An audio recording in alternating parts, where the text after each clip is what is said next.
The Orioles almost completed an unbelievable comeback on Tuesday night, but they didn't. However, one of the reasons they had a chance to was because Mike Baumann was so good out of the bullpen again. So today we examine how has Baumann turned into a lockdown reliever. That's all coming up on this episode of the Locked On Orioles podcast. You are Locked On Orioles, your daily Baltimore Orioles podcast. Part of the Locked On Podcast Network, your team every day.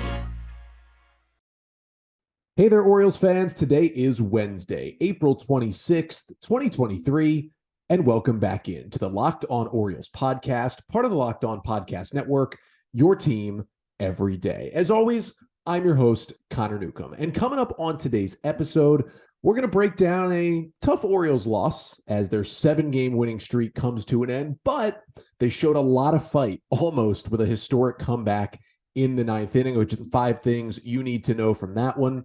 Then we'll take a look at Mike Baumann's season so far. Mike has been great so far this year and continued it in relief on Tuesday night. How has he done it, and what changes has he made? And finally, a couple updates from the Orioles minor league ranks. But that's all coming up on this episode of the Locked On Orioles podcast. Before we get there, just want to thank you for making Locked On Orioles your first podcast listen of the day. And for the everydayers out there, thank you for making Locked On Orioles your first listen every single day of the week, whether you're listening, subscribing there and downloading, or you're subscribed to the Locked On Orioles podcast on YouTube. Make sure to like, comment, and subscribe to the page. And thank you to the everydayers out there here on the Locked On Orioles podcast. So we jump in first to an Orioles loss. Haven't really had a chance to talk about one of those in a while, which has been pretty nice for the O's, but they do fall 8-6 to the Boston Red Sox on Tuesday night. It snaps the Orioles' 7-game winning streak, and the O's drop to 15-8 on the season. I'm going to get you the 5 things you need to know from the Orioles' 8-6 loss to the Red Sox. And the first thing you need to know is that Kyle Bradish was downright bad in his 3rd start of the season on Tuesday night. And really, when you think about it, it was kind of his 2nd true start of the year, because his 1st start, he gets hit by a liner in the 2nd inning and leaves the game. Then he throws 6 scoreless against the Nats last week. So really, this is his 2nd full start. It was bad. 2 1/3 innings, 7 runs, 8 hits, 1 strikeout to 4 walks with a home run, 81 pitches for Bradish to only record 7 outs. He did only allow 6 hard hit balls, which isn't really that terrible when you're giving up 8 hits, but it's not what you want. And first of all, it was kind of a weird pitch mix for Kyle Bradish on Tuesday night. Now, some of that could have to do with the fact that he kind of never settled into this game. Maybe he didn't have good feel for some of his pitches. But out of the 81 pitches that he threw, it was 10 sinkers to 34 four-seamers. Now, this is something we talked about a lot on last year's podcast. The four-seamer for Kyle Bradish, despite the fact that his breaking balls are so good, his four-seamer run value-wise via StatCast was rated one of the worst pitches in all of baseball. He turned his season around when he added the sinker to his repertoire. So it's tough to see him throw 44 fastballs and 34 of them be the four-seamer and only 10 be the sinker. There's one problem. The other issue is his least used pitch was his slider, only 9 of them. And again, his curveball is really good too. So I'm totally fine with him using the curveball. In fact, the curveball in some stats was actually a little better than the slider last year. But you got to throw more sliders and curveball. We saw it last year when Bradish went with more breaking balls than fastballs. He was incredible. And when he went heavy on the four-seamer, he got hit around. So I'm not sure what happens, in the middle of a start for Bradish, whether he misses early with some sliders and then kind of goes away from it, or he doesn't have the feel, or what it is. But the correlation is there. More four-seamers leads to more hits and more runs. And that is exactly what happened to Bradish. Now, he did get some bad luck. I mean, he gave up 3 runs in that 3rd inning where all 3 batted balls that resulted in a run, 2 RBI singles and a sac fly, were all on just these little looping, soft hit balls. All the pitches that were hit on those plays were actually outside the strike zone. It was kind of annoying to watch throughout that inning, some of the singles that the Red Sox were getting. However, you still need to get guys out and you still need to miss bats. And although Bradish got, a few whiffs in this game, ended up with 6 and 4 on the curveball, not nearly enough to do what he needed to do against this Red Sox order. And then the third inning was just a disaster. Loads the bases, then the grand slam by Jarren Duran, just what we thought basically put this game out of reach at 7-0. And for Bradish, it's kind of odd because he made his major league debut against the Red Sox last year and pitched fairly well. But 3 of his worst starts, you could argue his 3 worst starts in the big leagues, have all come against Boston. Now, the other 2 both came at Fenway Park. This is the first one that came at Camden Yards. But maybe let's try to avoid Bradish pitching against the Red Sox for a little bit because it does not seem to go well. Second thing you need to know from this one is that despite being down 7-0 in the third inning, the Orioles almost fought all the way back in the 9th inning of this game. This was not a good offensive performance for a while from the Orioles, quite frankly. It was kind of a stinker for most of this game. I mean, they weren't hitting. They were getting kind of dominated by Corey Kluber, who they had pretty beat up on opening day. Kluber had an 8+ ERA coming in, and he goes 6 innings, allowing just 1 run. And it's 8-1 going to the bottom of the 9th, and you're thinking, all right, they're going to roll over. This is probably the biggest stinker of the year. And then all of a sudden it's not, because Gunnar Henderson goes yard. We'll talk about him in a bit. And they get 3 singles, and all of a sudden the bases are loaded. And then wouldn't you know it, here comes Cedric Mullins, and all of a sudden he's got a grand slam, hits a liner into the flag court in right field. And it's 8-6, and there's only 1 out in the inning. It was Caleb Ort, who is not very good, who came in for Boston to try and hold a 7-run lead, couldn't do it. So Boston has to go to Kenley Jansen. And Jansen did retire Rutschman and Santander, never allowed the tying run to come to the plate, and the Red Sox win at 8-6. But Rutschman and Santander both squared up Kenley Jansen, both had hard hit balls against him. Rutschman was a sharp ground ball up the middle. Thought we had banned the shift. Apparently not. That was an out. And then Santander roped a liner to right, unfortunately right at Verdugo to end the game. But even to just get Kenley Jansen into that game, when he never should have pitched in that game, if the Red Sox have to use Jansen tonight, well, now they'll have to use him on a back-to-back instead of him being fully rested. And that can certainly help you moving forward. It was awesome to see this Orioles team continue to put in fight. And that game was not fun until the bottom of the 9th when things did get a little fun for the Orioles. Third thing you need to know from this one is that Austin Hays left with an injury for the Orioles.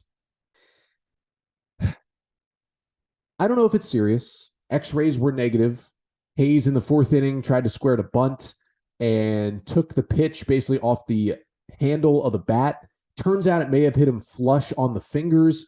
He stayed in the game, finished the at-bat, and flied out. And then Taron Vavra replaced him in left field in the next defensive half inning. Again, X-rays were negative, but the Orioles said, he's going to get further testing, and they're going to look at his hand further. He had a hand issue last year when he got his hand stepped on last May, and that bothered him for a while.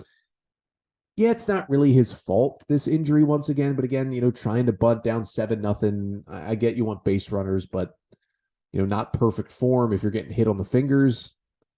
It's just another injury for Austin Hays. And this could be a very mild thing. It could keep him out for 2 days and he could be back in the lineup. But those fingers, whether you're playing the outfield or hitting, it's going to bother you throughout the year, at least for a little bit, even if you don't go on the IL. And with another hot start to the year for Austin Hays, it's just another thing to add to that injury list for him. I mean, he's got an 883 OPS. He's hitting 301, and he has to leave with another injury. It's unfortunate. Hopefully, all is good for Hays. Fourth thing you need to know from this one is that Gunnar Henderson had maybe his most promising day at the plate on the season for the Orioles. Henderson goes 2 for 4 with that solo home run in the 9th inning. He also had a single earlier in the game. He had 3 hard hit balls out of his 4 plate appearances, which is super good for Gunnar Henderson because he hasn't really been squaring the ball up too much this year. He had a fly out in the 2nd inning that was 98 off the bat, hit it 379 feet. That's a home run in some ballparks. Then he has a sharp hit single, 104 off the bat in the fourth, soft ground out in the sixth, but comes back with the home run to lead off the ninth, 104.6 miles per hour, 401 feet to left center field, just sneaks into the Oriole bullpen for his second homer of the year. And the big thing for Henderson, what has always set him apart is that opposite field power, the ability to rope the ball not just into the gaps, but over the fence to the opposite field. His first homer of the year in Texas was a screamer to the opposite field. His second homer, also a screamer to the opposite field. His swing looked good in this game. Hopefully this one, despite it being an Orioles loss, is the turnaround for Gunnar Henderson. And the fifth and final thing you need to know from this one is that the Orioles, maybe their shakiest two relievers, each had good outings in this game, which is a huge success for the Orioles. Now, varying levels of good outings. Austin Voth, who after Mike Baumann pitched 2 2/3, came into this game and threw 3 innings out of the Orioles bullpen, allowing 1 run on 2 hits with 2 Ks and no walks, throwing 44 pitches. Now, was he amazing? No. Was he good? Yes. And did he save the Orioles bullpen? Yes, he did, because the O's do not have an off day for a while, and it was huge to get 3 innings out of Voth in this game. He got 4 whiffs. He threw a lot of curveballs. 19 of his 44 pitches were curveballs. It was his most used pitch. The cutter was pretty good on the day as well. The 4-seamer was okay, but it was more about his off-speed stuff. The spin rates looked good on that curveball, as they always do. And he looked a lot closer to the 2022 Orioles version of Austin Voth. Then the Orioles turned it over to Cionel Perez in an 8-1 game in the top of the ninth. Perez didn't look great, I got to tell you, but he did put up a 0, and that's at least good for the confidence. He once again only got 1 whiff on 4 swings. It's concerning. He did allow 2 hard hit balls. It's still concerning, but a 0 is a 0, and hopefully a baby step forward for Cionel Perez. But the other reliever who pitched well in this game for the Orioles was Mike Baumann, who I would argue even did a better job of saving the bullpen moving forward than Austin Voth did, because Baumann came in the 3rd inning for Kyle Bradish and got this thing all the way through 5 innings, going 2 2/3 scoreless. That lowered Baumann's ERA on the season to 0.64. This Mike Baumann transition to a reliever is going perfectly for the Orioles. But coming up next, I'll try to break down why exactly it's going so well and what little adjustments Baumann may have made or what changes have happened to make him so dominant as a reliever for the Orioles. But first, this episode of the Locked On Orioles podcast is brought to you by SoRare. SoRare is a revolutionary fantasy baseball game and marketplace, transforming fans into owners with officially licensed digital cards featuring players from across all 30 MLB teams. And unlike other fantasy baseball platforms, SoRare managers truly own their fantasy experience, collecting, buying, selling, and competing with player cards against global opponents to win epic rewards. And the Game Week contests happen twice a week. And if you rank near the top, you can win awesome prizes like game tickets, merchandise, signed jerseys, and VIP experiences like meeting MLB stars. So head to sorare.com/lockedon. That's spelled SORARE.com to draft your team of free player cards, set your lineup, and start competing today to win epic rewards. Again, that's sorare.com/lockedon to start playing today. And today's episode of the Locked On Orioles podcast is also brought to you by FanDuel Sportsbook. Grand slams, no-hitters, and double plays are back, and there's no better place to get in on the MLB action than FanDuel, America's #1 sportsbook. That's because right now, new customers can step up to the plate with a no-sweat first bet, up to $1,000.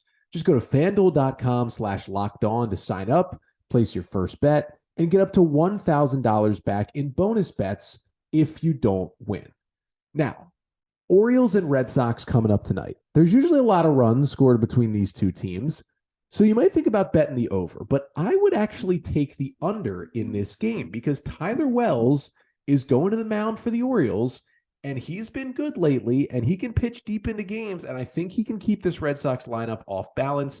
Tanner Houck has some nasty stuff for Boston. I'd go under in the O's and the Sox. So don't miss your chance to get a no-sweat first bet up to $1,000 when you join FanDuel today. Just go to FanDuel.com/lockedon to sign up. FanDuel, official partner of Major League Baseball. So the Orioles fall to the Boston Red Sox 8-6 on Tuesday night, snapping their 7-game winning streak and evening this 3-game series at 1 game apiece. It will be the rubber match here on Wednesday. Little day game action for the O's and the Sox on getaway day for both teams to finish off this series. But wanted to turn the attention to one of the bright spots for the Orioles despite the loss on Tuesday night. And that is Mike Baumann, who I was once again just so impressed with in this game. Now, Baumann came in and pitched in a little bit of a different role Tuesday than he's been given by the Orioles so far this year. Kyle Bradish, as we talked about, was terrible. Got only 7 outs, goes 2 1/3 innings, gives up a grand slam, gets an out, walks a batter, comes out of the game. So Mike Baumann has to come in with 1 out in the third. The Orioles trailing 7-0. They don't have a lot of off days coming up soon. And Baumann, who's mostly pitched 1 inning stints this year, has to kind of bridge the gap in the bullpen. And he does just that. Mike Baumann with 2 2/3 innings of work, no runs on 1 hit with 2 strikeouts and no walks. It took him just 32 pitches to get to 2 2/3. 5 hard hit balls against him isn't great, but he did his job. His ERA is now down to 0.64 on the season. And for Baumann, it was the stuff that has just continued to work for him all year. Good knuckle curve, good fastball velocity, throwing that by guys, throwing it in the zone, mixing all 4 pitches. We actually saw more changeups tonight from Mike Baumann than we've really seen from him all year. So that was a little bit of an interesting mix-up for Baumann. We saw 5 of his 32 pitches were changeups on the night when he had only thrown 9 changeups all season coming into this game. But it all comes together just to show that Mike Baumann is a different pitcher as a full-time reliever than he was as a starter over the last really year, and including the last couple of years when you include the minors as well for the Orioles. And the stuff has just been absolutely ridiculous. Baumann's stats now on the season in 10 relief appearances. Again, he's got that 0.64 ERA, 14 innings, 1 run, 7 hits, 13 strikeouts to just 5 walks. And that 1 run came against the Red Sox back on April 2nd.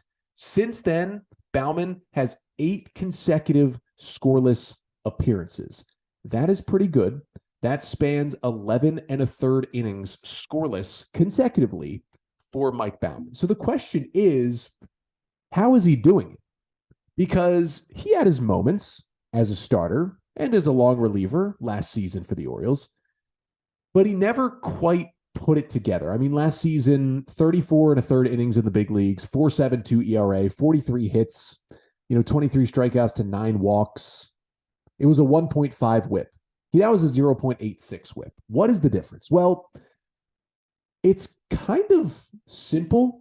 It's not like a crazy, intricate change that Baumann made. For a lot of pitchers, their stuff just plays up when they move from a starter to a reliever. They have to worry about throwing less pitches. They can do more high effort pitches, and they can focus more on the stuff that really works for them. Well, Baumann's 4-seam fastball and his curveball, which have been his 2 main pitches at times, especially in the minors, they just got better. The interesting part is for Mike Baumann, usually when you see guys go from a starter to a reliever, you see a tick up in the fastball velocity, and that helps it.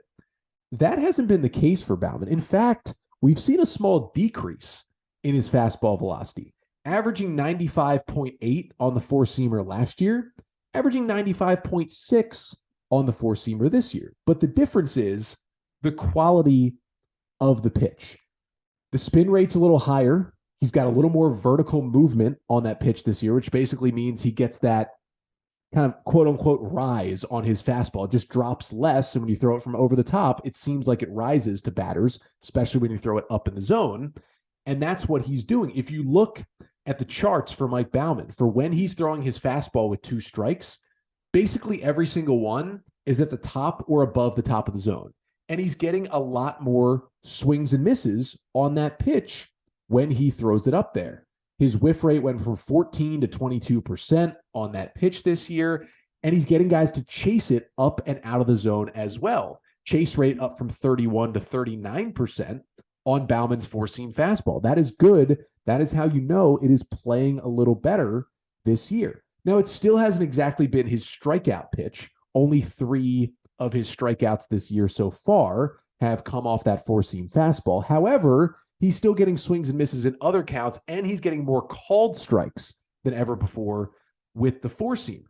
So he's getting a little more rise, a little more spin, and it's paying off. Baumann threw his four-seamer about 48% of the time last year. This year, he's throwing it about 52% of the time, so throwing it even a little more. Opponents hit 375 with a 516 slugging percentage against Baumann's four-seam fastball last year. It was not a good pitch. Those are not good numbers against that thing. It was something that got hit around pretty well. This year, opponents have just one hit against his four-seamer. They're hitting 077 with an 077 slug because the only hit is a single against Baumann's four-seam fastball this year. That thing has been different, and it's paying off. And then you move to the curveball, which is the other pitch, which just kind of started to play up since he moved to the bullpen. Last year, he threw more sliders than curveballs. It was about 29% sliders and 19% curveballs. This year, it's kind of flipped. 25% curveballs, only 18% sliders. He's going to the curveball more. That was kind of his go-to breaking pitch in the minors, that hammer curveball. It's back for him. That pitch is nasty. The curveball this year for Baumann, again, has only allowed one hit on the curve. It's a single, a 100 batting average against that pitch, and a 39% whiff rate, which means when guys are swinging at the curveball, they swing and miss 39% of the time. They only swung and missed 13% of the time at the curveball last year. He has tripled his whiff rate on that pitch just because it's better out of the bullpen. He's up the spin rate. He's up the break on that pitch. It's getting better and better, and it is getting swings and misses. And he hasn't gone away from the slider. He's still using it, but the slider has not been his best pitch this year. So he's going to that curveball. And the curveball, which guys hit 333 against and slugged 500 against last year, again, just hitting 100 and slugging 100 this year. Mike Baumann just kind of looks like a different pitcher. I mean, he has yet to allow, at this point this season, an extra base hit. He has yet to allow an extra base hit in 14 innings. That's pretty impressive. And again, these are small sample sizes. If Baumann were a starter, this would be, 2 or 3 starts worth. Instead, it's 10 outings worth when you turn into a reliever. But we saw a little more of the starter stuff because he had to be a long reliever on Tuesday night and pitch 2 2/3. And he's just been different. And when you look at the mechanical stuff, he's fairly similar. He's got a little bit of kind of a lower release point when he throws that pitch from the right side. He gets more extension towards home plate, which means he's releasing the ball a little bit closer to home, which is always good. More extension generally means a better pitcher. And he's just missing more bats. I mean, you look at his whiff rate on all of his pitches are up.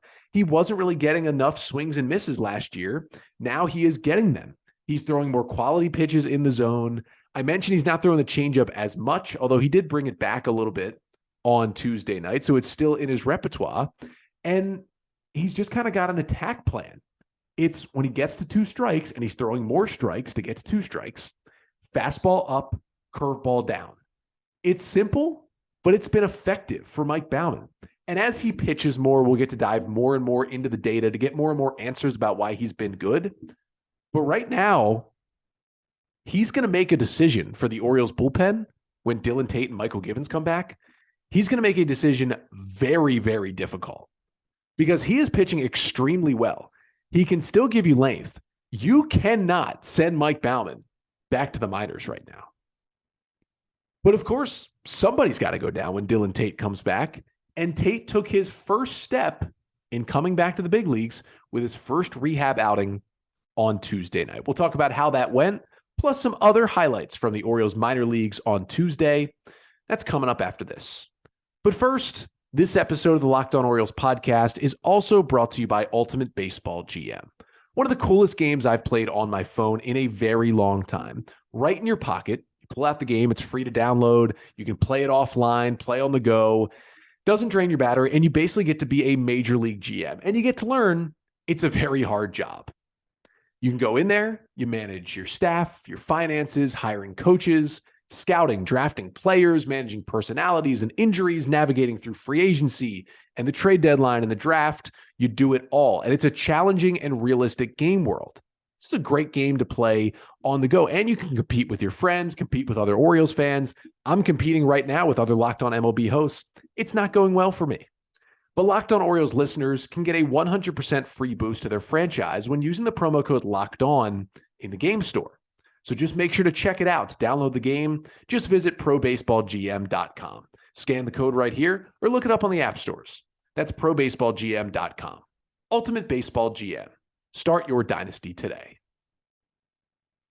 So despite Mike Baumann's best efforts and the Orioles' comeback in the ninth, they fall a little short, losing to the Red Sox 8-6 on Tuesday, and there goes the 7-game winning streak. But the O's still playing great baseball, and they're going to get some reinforcements here soon, because as we learned last week, Dillon Tate, and hopefully a little later this week, Michael Givens, would be starting their rehab appearances. The two Orioles veteran relievers who both started the year on the injured list, they are back to throwing. Tate, who's had forearm and elbow issues throughout the offseason, I was worried he was going to have to get Tommy John, but instead, he pitched Tuesday night, and he remained healthy. He joined High A Aberdeen this week. They are up in Wilmington, made his debut in the 5th inning of Tuesday night's game, threw an inning, 2 hits, 1 run, 2 Ks, and no walks. Started it out with a ground ball to shortstop that was fielded cleanly by one Jackson Holliday, who was making his High A debut. Then gave up back-to-back doubles, of course, one scoring a run, but locked back in and went quick, strikeout, on 7 pitches to finish up the 5th inning. It was just a 1-inning outing for Tate. Most of them will be on his rehab assignment. He probably won't pitch back-to-back days for a little bit, so expect to see him maybe Thursday or Friday pitch again. But Tate and the Orioles did say he would like to get 5 or 6 rehab outings, probably mostly in Aberdeen and Bowie, before he comes back to the bigs. So it's going to be a couple more weeks, but a good start for Dillon Tate. Now, Wilmington does not have a broadcast, so we didn't get to see it. We also didn't get velocities or spin rates or anything, so we're kind of living in the dark. But a couple of strikeouts, clean inning, stay healthy. Sounds good to me for Dillon Tate's first rehab appearance. But he still wasn't the star of the Aberdeen Ironbirds 7-3 loss on Tuesday night, because Jackson Holliday, as I mentioned, made his High A debut. The Orioles promoting him from Delmarva, where he was basically hitting 400 for the Shorebirds, and he goes up to High A. And in his High A debut, does go 0 for 3, but in classic Jackson Holliday fashion, 2 walks for Holliday in his Ironbirds debut. So did want to jump around the minors just a little bit more before the podcast finishes up today. Jordan Westburg had a grand slam for Norfolk. Colton Cowser also hit another home run in the Tides win. They are just dominating right now. Cesar Prieto in Double-A Bowie. The Bay Sox lost 4-2, but Prieto went 2 for 4. Cesar Prieto, in a few weeks now, like the sample size is getting bigger, is hitting .403.